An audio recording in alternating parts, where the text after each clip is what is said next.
কিছু রুগী এসে আমাদের কাছে বলে, স্যার আমি সারাদিন বসে থাকলে কোনো ব্যথা নাই, বসে কাজ বাজ করলে কোনো ব্যথা করে না, কিছুক্ষণ হাঁটার পরই ব্যথাটা বেড়ে যায়, অল্পক্ষণ হাঁটলে ব্যথা বেড়ে যায়, পরে একটু দাঁড়ায় রেস্ট নিয়ে আবার একটু হাঁটলে পরে ব্যথাটা কমে আসে, আবার ব্যথাটা বেড়ে যায়।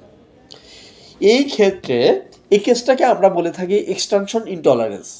অর্থাৎ হলো আপনি যখনই সোজা হয়ে মেরুদণ্ডটা পিছনের দিকে বাঁকা করে নিচ্ছেন তখনই পেইনটা বেড়ে যাচ্ছে।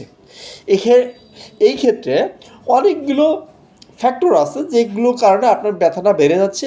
মূলত এখানে আমরা যেগুলো সাসপেক্ট করে থাকি, spinal canal stenosis, facet joint atrophy, বা এছাড়া ডিক্সের প্লাস, অনেকগুলো ফ্যাক্টর আছে। এগুলোর কারণে মূলত এক্সটেনশন ইনটলারেন্সটা তৈরি করে। তাই আপনি অবশ্যই ফিজিওথেরাপিস্টের সাথে পরামর্শ করে প্রপারলি অ্যাসেসমেন্ট করে আপনাকে স্পেসিফিক কিছু এক্সারসাইজ দিলে তাহলে আপনার এই সমস্যাটা দ্রুত কভার হয়ে যাবে।